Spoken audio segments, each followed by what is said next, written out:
hard to play out for the bottom 2v2 this time for Peyz and Keria, because this time they have the Karma on their side. But the way this game is going to play out for Peyz almost is exactly the same as the Zeri game did. Really, you're only cleansing a Pantheon or maybe like a root from Keria on the leash.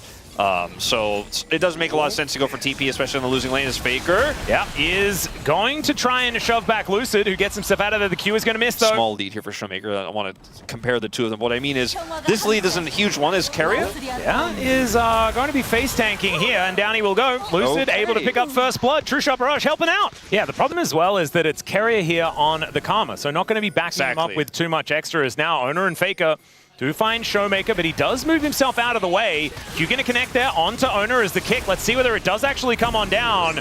Exhaust comes through, but he then misses the hook. Unfortunate there for Keria, and so that is going to be the end of that. Okay, now an all-in angle here for Peyz, a level down. Smash, not quite finding it here, as the Mystic shots are difficult to land when Peyz is running extraordinarily quickly. Ghost and ulti going to be helping him out there. The flash forward from ShowMaker, though, that actually catches Jonas Strong off guard, and that's another kill for Lucid. This time the hook is going to connect, but there was no one else there. And so Oner is going to turn that into an engage for himself, but only has Keria backing him up. And in the early game and punishing T1 quite heavily. And Lucid is the one that's the benefactor, right? We were asked. I don't know if they make something of this, you might be able to. Oh dear, Lucid going to be able to at least stop him from backing out of the way, but we know that there's no one coming. There's no teleport on this team, nothing at all, and so that is just going to be an easy one picked up here by the DK. Flash at all this game. So feeling pretty comfortable on this Yanara. A looming threat, you could say, as that Realm Warp was optimistic at best, and ShowMaker will be going down as T1 pick up their first kill of the game. That's a max range hook, very nicely done there, as Keria's burning down. Takes the Blitzcrank for a walk, though, and he will get snared. And Keria looking a little worse for wear, but otherwise is going to be all right. Peyz just able to offer so much. In terms of which comp scales better, because obviously with the rise here on the side of Dplus and this relatively safe Ezreal, they have a lot of this. Here comes the Taliyah wall. Yeah, T1 looking for an angle towards Keria, and there's the flash from Oner. Gets the flash out of Keria, but he's a little bit late on that one. Seismic Shove going to push him back, and even through the ulti, he is very, very dead. And Faker just decided that Keria was gone. Yeah. And T1 have kind of decided they want to start using their globals.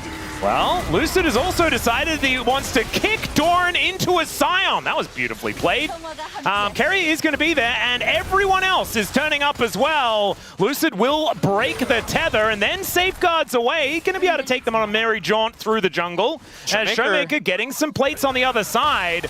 Let's see whether Lucid can actually execute himself. He might actually be, never mind. Faker is able to get it, and there's even an assist over for Keria. Starting the conversation about scaling is TP here from Doran.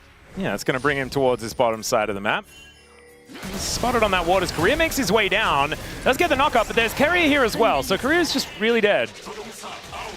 I'm not sure if where they saw him. There is that ward over the wall. I guess that's where Peyz just doesn't care about anything. He doesn't care about anyone, and he will kill anyone. Yeah. If he gets hooked by Keria, he's like, I will kill Keria. Well, Keria not as worried about a hook that is now on cooldown. Pantheon ult. Yeah, we have Chemtech Soul, as there is the ulti out of Oner, like you were talking about. They just decide to kill Smash. This is kind of what we were talking about, as the eye, I think, is not going to get picked up. It's a double here for Peyz, as Lucid going to be able to take the Rise exit. But I don't think that's really what they wanted, because now Peyz is on the board, and this is the problem that they had in the last game. Yeah, very similar story here, and now they're looking for more. Yeah, Oner is going to be able to get the stun. Seismic Shove does go wide, though, as ShowMaker still getting a fair bit of work done here. Lucid goes in, and then tries to go out, but explodes, tethered up there by Keria. And ShowMaker once again sidesteps, but straight into a spear, and DK have just fallen apart. Yeah, So we're going to expire earlier than they did, because it was not really the look he was going for. It was already a bit rough. Oh, ShowMaker is able to get the phase rush now, so should be able to catch up to Faker momentarily. Let's see whether he gets in range, as no flash. Lucid's here. Yeah, Lucid is going to try and make something happen. Seismic Shove now on cooldown, as there's the mini stun into the wall, and Lucid is able to lock down that kill. So there's a little bit back here for DK. A little bit of redemption, yeah. All right, feeling better about this one. This also could be a freebie. Yeah, the flash in from Doran as he looks to just eviscerate ShowMaker, and that absolutely works, as now Smash tries to arcane shift himself out of the way, and there is the knock-up onto Peyz. In the meantime, though, as Lucid outplays, finds the angle onto Doran, and the gank in the mid lane does not quite work out. So maybe we were signing the obituary for DK a little early. I don't know I mean, Lucid is also going to die slowly again, it looks like. Don't think he'll be able to get the execute, but I think he will, because I don't think he's been touched for quite some time. I just don't know if he gets there in time. Yeah, he needs to die ASAP. As Peyz, let's see whether he hits him with something. No, Slurkle doesn't land, and Lucid is going to dictate his own fate here. Danny will go to a minion. All right, well, that ends up buying a lot He's of all about vengeance today. And then after they get the kill onto ShowMaker, that's when the magic happens here. So watch it from Lucid's perspective. Yeah, gets it. That was pretty cute. Just and I mean, he did not miss a beat there, and now he has 6 kills. Yeah, it is. It's every single kill on DK is Lucid right now, who has got most of the items. He is at least building a heck of a lot of damage, and so that is good news. The Scion going to have to ulti away, otherwise that seismic shove could have been problematic. So Siwoo now without his ult, but I don't think that's going to be end of the world exactly. 1 minute until this Chemtech Soul. I do appreciate how Faker is built in this game. I think a lot of people might be just annoyed because it doesn't do damage to Scion. I just don't like it. But ShowMaker may be dead again. Yeah, ShowMaker doesn't like it either, as he is just really dead. Oner going to be able to pick that one up with the help of Doran. Doran also getting his TP back right now. Completes his mana. Yeah, Keria, unfortunately, not going to quite find that hook as, oh god, the Arc of Ruin is just too scary. And Keria punished immediately. As soon as that hook's on cooldown, he is just not really able to do much of anything at all, as Peyz still has a bit of ulti running. Still fair bit back as ShowMaker is doing a bunch of work, but Lucid just going to get shut down by Doran, and they're going to look for even more. ShowMaker under the turret is not able to survive, and the outer will fall at the same time. In the meantime, Siwoo and Faker just fighting towards the bottom side. And forget Dragon, even easier to take this one down. There you go. And Dplus. Okay, this is optimistic. Yep. And you know what? Let's see whether he can hit these Mystic shots as the seismic shove does connect. Keria misses the hook. I thought Faker might have hit a goner there, but if he doesn't hit the hook on repeat in this game, couldn't show up because he didn't have TP. Oh, there's the kick flash as Faker out of position potentially, but does just shove Lucid back.